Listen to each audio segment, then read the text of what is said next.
Hey everyone, and welcome to another exciting edition of Words, Images, and Worlds. Delighted on this episode to be talking with author, creator Rich Moyer. Rich, thank you for jumping in and thank you for talking with me.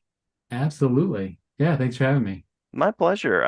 I know that you are a person who has a history with the medium. We've actually already sort of begun talking about our history with, it looks like you have a spinner rack in front of you, I actually. do. It's pretty dark in here. Gets dark really quick now. But Yeah, yeah, yeah, there's yeah. comics and I live in a 14-year-old's uh dream office here. Love it. I love it. Sorts of fun stuff. It's my jam. Yeah, so I'll mention Ham Helsing here, and we'll come back around to that. But curious about your history with comics and the moment that you said, "This is the thing that I want to do." You know, I was that weird kid. I never really got picked on, but I was that weird kid that had this patchy oversized jacket in the 70s and I had rolled up Mad magazine under my armpit wherever I went. Hmm. Hmm. So it was that was like my Bible or whatever, you know. I would just carry that around and it was very accessible because it was right after Mad's popularity kind of talked a little bit. You Yeah. know, it was probably bigger maybe early 70s, 60s, you know, and then by the time I got around to it, I could get them and they were, tradable, findable. Hmm. And I wanted to be one of the Mads gang of idiots. I thought that would have been super cool. So I thought that would have been a dream job is to like come up with gags, do visual storytelling, Hmm. um, that sort of thing. I love people like Sergio Aragonis and Don Martin and Jack Davis and Dave Berg and Al Jaffe. All these guys are like bit larger than life, and the fact that you could name them all, Hmm. um, that they all contributed to this thing, but they all had dedicated pages to themselves was super appealing. I didn't really know how to achieve that. I of course like really liked the Sunday comics. Hmm. Um, all the regulars that people like Bloom County and Far Side and Calvin and Hobbes and all those things were daily reading material too. And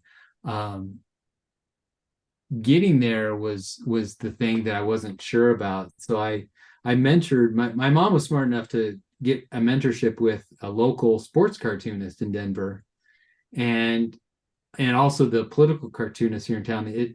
Our paper had both a sports Hmm. cartoonist and a political cartoonist. And I was able to talk to these guys, and it felt like it didn't feel easy, but it felt like there was a real pathway. You Hmm. know, if you put a portfolio together and submit it to a syndicate, and there's only 4 or 5 that were credible or that could reach the masses, and they'd send you a rejection letter, and there was a process, right? It wasn't just magic. So Yeah. um, that's um, that's kind of where I first aimed myself at as being a syndicated cartoonist after college. I did a strip in college and a political cartoon in college, and that was kind of like a free training ground Hmm. because they're really they want to publicize and publish student work so you can be terrible to start with. You know, you can try it out. You can, I had funny comics and then some were bad and some were great and some were awful. Just go back and forth as a process of kind of finding how to tell a story the way that feels real to you, Uh-huh. or authentic to how you're gonna tell stories. Like a one-panel gag comic is so much different than a 4-panel like Bloom County comic, right? And Yeah. the ability to do one versus the other are completely different, like a whole new skill. Hmm. Um, so that's what got me started. I did that and in college, and then I I had my sights set on that, and I couldn't see anything else. So I just got a job I didn't have to take home with me, and I just submitted and got rejected and submitted. And then the local paper was looking for a talented local cartoonist another one to Hmm. do a strip cartoon. And so I submitted for that, and the Rocky Mountain News published me, was my first newspaper. And that helped, build a deadline into my life. Yeah, And yeah, so I'd really get, practice doing it daily. Um, and that helped immensely on the road to being syndicated, because I think it took me, like, once they picked me up, it took 6 months to get a syndication deal, which mhm. was a pretty fast tracked way to get a contract. Yeah, yeah. So what was it like to sort of dream of that world of syndication and then get to land there and step into those shoes? It was surreal. I I did a gag a day comic, kind of like The Far Side, but in strip form, because there was more places for that kind of content. So I did what I could, what felt more natural for me at the time to write to, which was a one panel thing. But there Hmm. was less one panel spaces on the newspaper. They were along the sides. And so I did it in strip format so I'd have more ability to get in newspapers. But yeah, doing it daily was, you had your days to yourself. I had to moonlight a little bit because it, wasn't making me rich very quick. But Hmm. I'd go to National Cartoonist Society conventions once a year, and so you got to meet all your heroes. And that the first time I went to one of those, I was super green and shy, and, like, you're stuck in the elevator with Charles Schultz or somebody, So Yeah, it's like it's the ultimate of, like, I'm not worthy, you know, feeling yeah, that you can get. But it was cool. I mean, all those guys are, like, super nice, not competitive, not like feeling like you're going to take their job or anything like that. Everybody was there to lend a hand or some advice. Yeah, nice, so nice. it was cool. I'm picturing trying to come up with small talk with Charles Schultz in an elevator. It's like, Yeah, and right. not gush. Yeah, yeah. I talked to him, about a year before he died at one of the conventions, and nobody knew he was sick at the time, or at least publicly they didn't know. Um, and he was just like, "Hey, nice tux," because we were there for a black tie thing. I'm like, "Oh, thanks." And I didn't even know where to start the conversation because he's got so much history that Mhm. doesn't involve me at all. And besides reading his comic and knowing his impact on everybody. So, Yeah, but he was super nice and cordial, and we just, it was super small talky because I couldn't pivot to something more interesting that in, like, 2 minutes, 3 minutes or something. But no, I met some really fabulous people at that organization, and it really felt like they were we were kind of born from the same mother, and all, like, if you had this feeling like somebody had a bunch of babies and then they Mhm. put them all up for adoption all around the world and then they all got together once a year. That's what it felt like. It's like everybody with this juvenile sense of humor, and they're there just to be goofy and silly, and not take things too seriously, and very kind-hearted, and just really felt like there was a lot of camaraderie right off the bat. It was really great. Love it, love it, and great metaphor there. I love that. So speaking of the sort of the juvenile sense of humor, I'm a former middle school teacher. I teach high school now, and I taught college in between, and noticed that there's a lot of similarities actually among those age groups.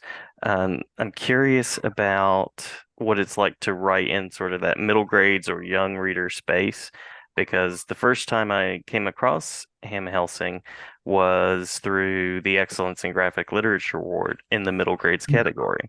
So I know there's some nice flexibility around that as far as who can read it and enjoy it, but just curious about your approach.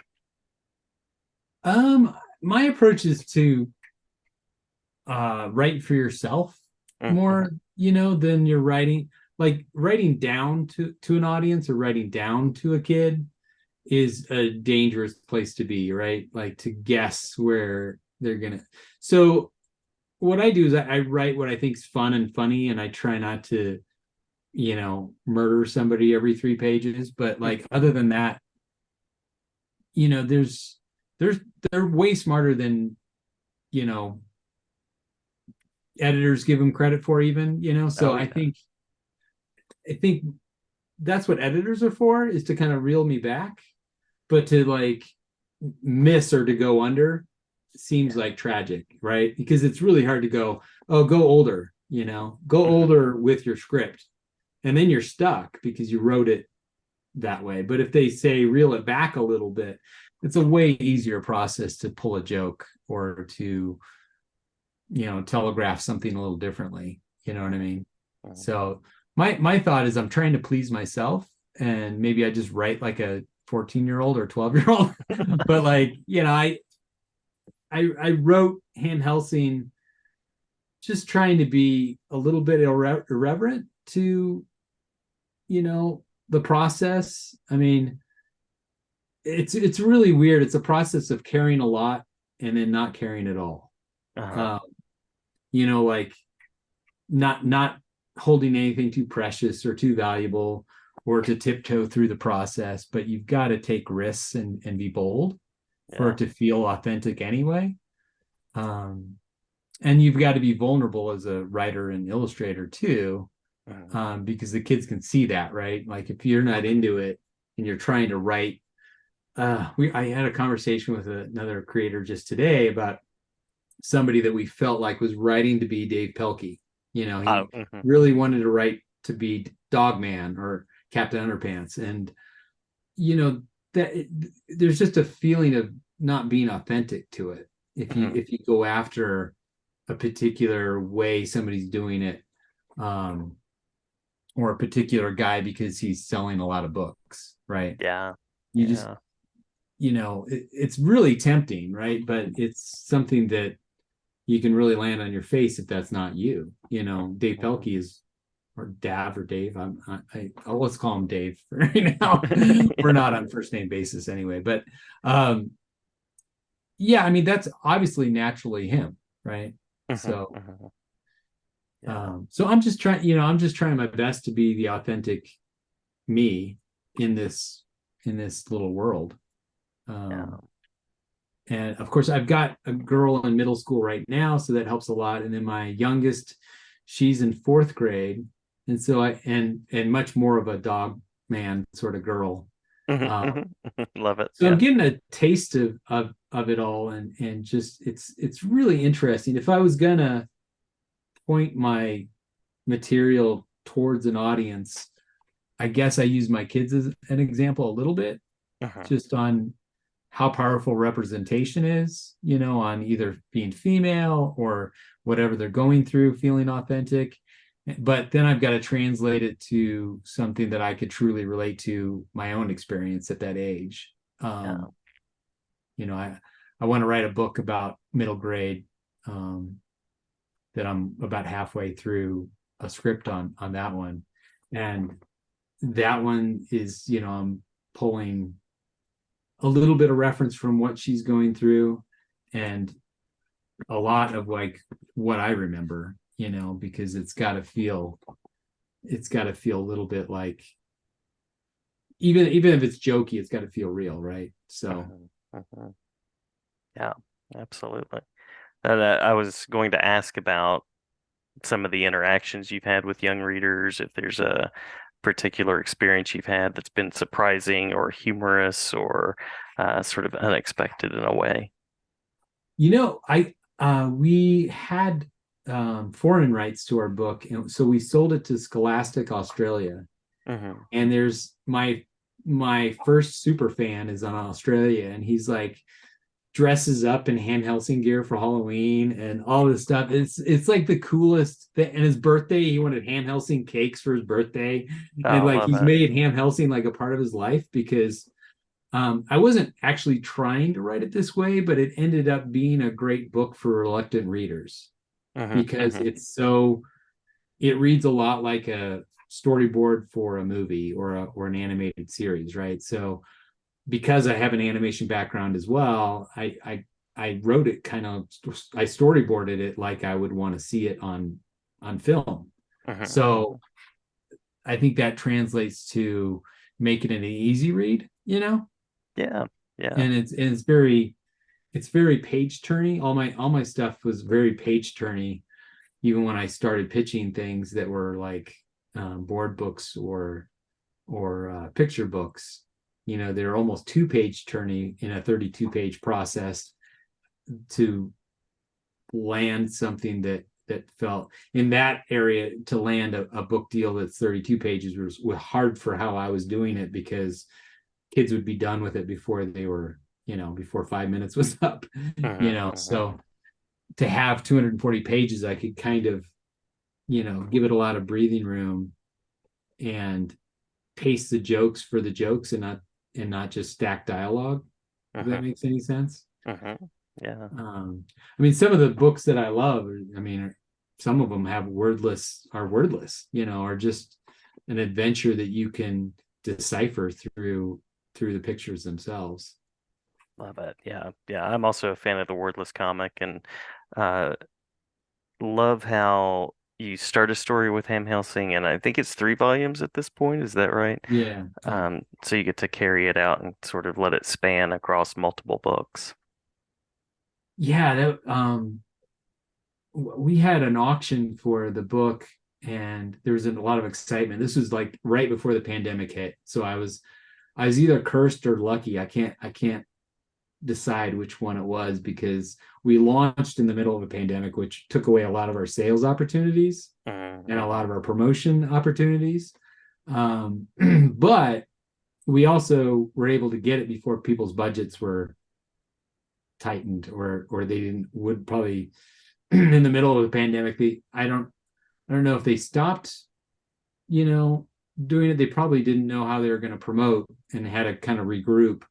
So Hmm. there would have been a big pause anyway. But there was, I think, 4 or 5 publishers, but two of them were Penguin Random House affiliates or groups. So they couldn't, if they ended up being the last two people bidding, they couldn't actually compete with each other. Oh, Um, funny. but it got me a decent amount up front, so I could take the time to do it. Um, I lost track of your initial question. Can you? Oh, I was just saying that it was more of a comment, really. It was just about how the books kind of take place over a Oh, span of time, and yeah, that's yeah, great for yeah, young readers too. yeah, yeah. Because of the auction, I was able to work a 3 book deal right off the get go.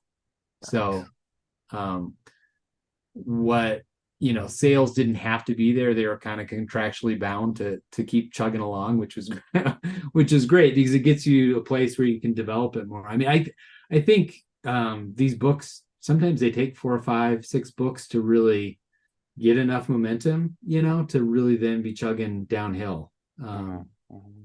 I talked to Kazu, the guy that does Amulet, Yes, and yeah. Uh-huh.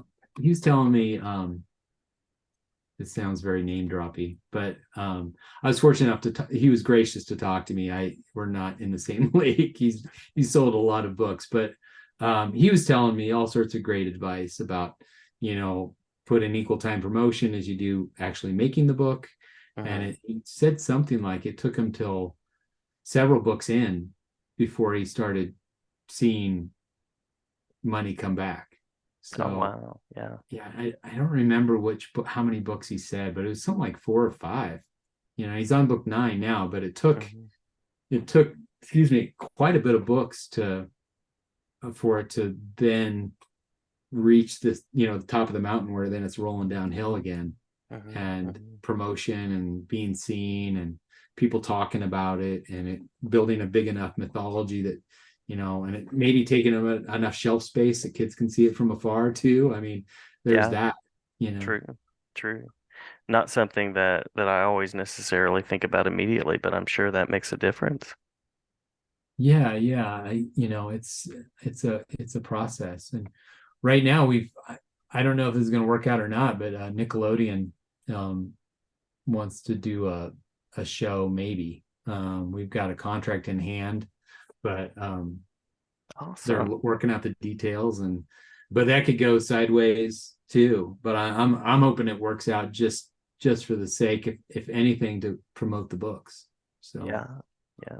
I was going to ask as a final question, what is next and what's happening? So that sounds like a possibility and a wonderful that, one.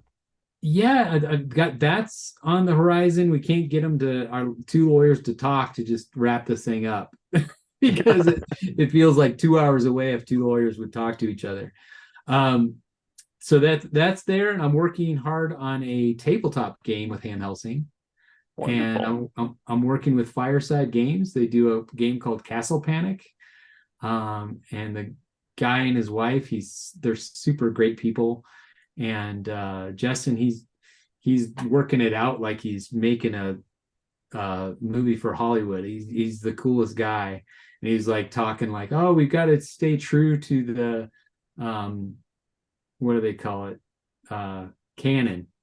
Yeah, And I laughed out loud when he's saying, that he's got to be true to the canon of this thing I made up, I pulled out right. of my butt. So, but it's it's great. He's made a game that's like a cooperative game, kind of like how the books are. Hmm. And so now we're testing and making parts, and I'm illustrated a cartoon map, and we're making pieces and cards, and he's going to different places with people that do tabletop games and they test it.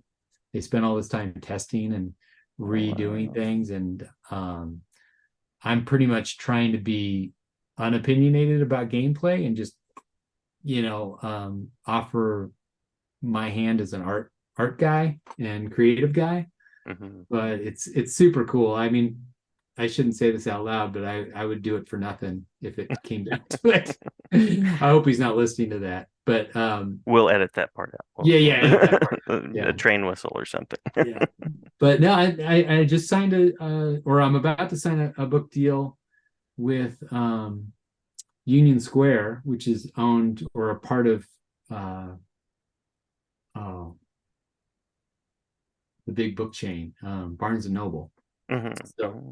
Nice. they're owned by them, but they're separate entities that work independently. So you're not guaranteed you'll be on their shelf. They're an Mm. independent, but they're gonna pick up a book of mine that I just sold called Huck and Hairball and the Litterbox Time Machine. Love it. So Love it. so it's like a time travel science fiction for middle grade boys. And Uh-huh. I'm a big sci-fi geek, so I thought if I can somehow do time travel and science fiction in a way that's accessible to Hmm. kids, I thought that'd be like the greatest fun challenge. So it's like a buddy comedy between a cat and his hairball. Oh, Um, love it. Love it. I love the creativity. Yeah. Well, it sounds like much to come and exciting storytelling and creating across types of stories. yeah, I'm excited to tell all sorts of stories.